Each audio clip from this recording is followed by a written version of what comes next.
Here we have the 3020 HE control panel. Turn the system on using the power button. During the startup screens you will see an iNet icon if the panel is suitable for use with the iNet system. Here we have the standby screen. This screen is designed to give information on how the system is working. In the top right hand corner you will see the mains plug-in symbol. This shows that the boiler has mains powered to it. Top left, this circle with arrows on it shows that the system is calling for heat and the pump is working. The moon and the sun icons show that the timers are set.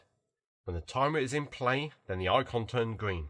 If you have the flow constant hot water system fitted, the flow symbol flashes whilst the water is heating up, then becomes solid when it's ready. The top temperature is the ambient temperature within the vehicle. The bottom temperature is the outside temperature. Only applies if the outdoor temperature sensor is fitted. If the clock is set and activated, this will show at the bottom. That is the standby screen. Press menu and this will bring up the manual settings page. The first line is your desired temperature. This temperature must be higher than the ambient temperature you saw on the previous page for the system to heat up. The shower icon is where the hot water is controlled. Middle shade is both hot water and heating. A full shaded triangle is the hot water boost. This turns off the heating and puts all the power into the hot water. After 30 minutes, this will by default revert back to the middle. If you want to tell the boiler not to worry about the hot water, for example at night, or if you go out during the day, then just reduce until no shading is visible. The next line is the electrical power. Here you can set the kilowatts you require. 1 kilowatt 4 amps, 2 kilowatt 9 amps, and 3 kilowatt 13 amps. The flame allows the boiler to use gas. Green is on, blue is off. Gas is up to 6 kilowatts, so it's twice as powerful as the electric.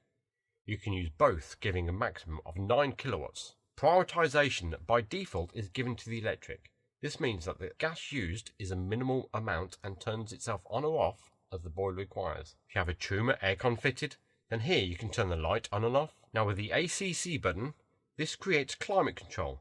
So whatever temperature you set, it will hold it, either bringing the heating or the air conditioning on. The A button is a shortcut to all the activated functions. Now onto the advanced settings. The night timer. First set the temperature you require.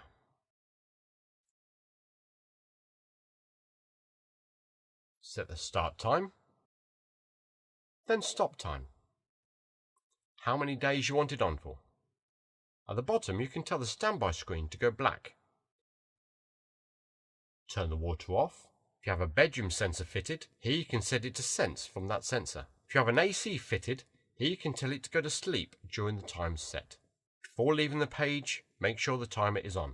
Day timer is the same as the night, just without some of the options at the bottom. Once the timers are set, the moon and the sun will appear on the standby screen. The next icon is the priority button.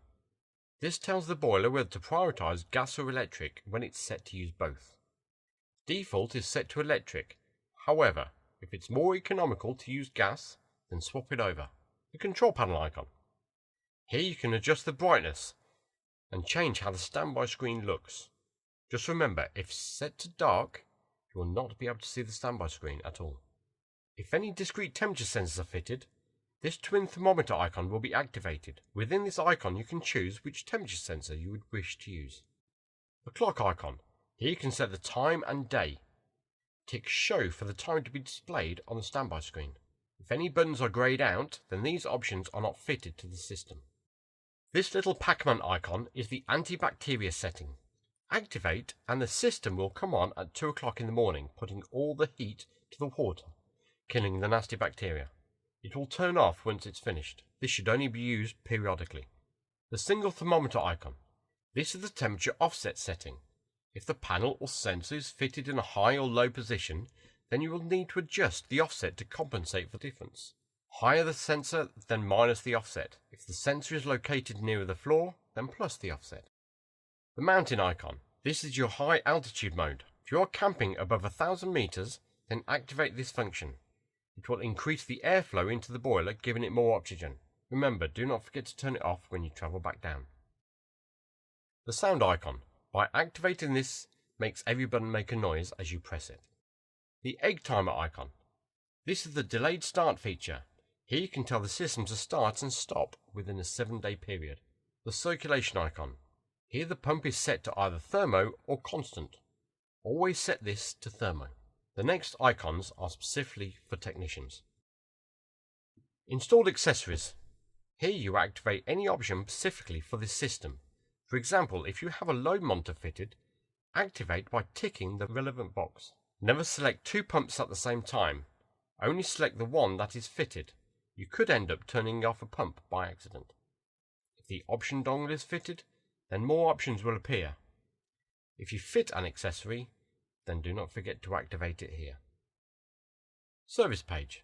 This page gives a lot of information about the system. As a service tech, you will be able to see the glycol and the water temperatures. The combustion fan speed will tell you what stage the gas is on, will even help you diagnose any faults. If a load monitor is fitted, then the AC load will be shown. This is the load for the whole vehicle. If you press on the right side in the middle, as I'm doing, hold for approximately 30 seconds, another page appears. This shows you the faults that have occurred. If you are fault finding, then always check here first to see what faults have been activated in the past. To reset all the faults, come out of the service page and select Reset. This will reset all the customer settings but not the system settings. The reset button is also useful if you get stuck. Reset and start again.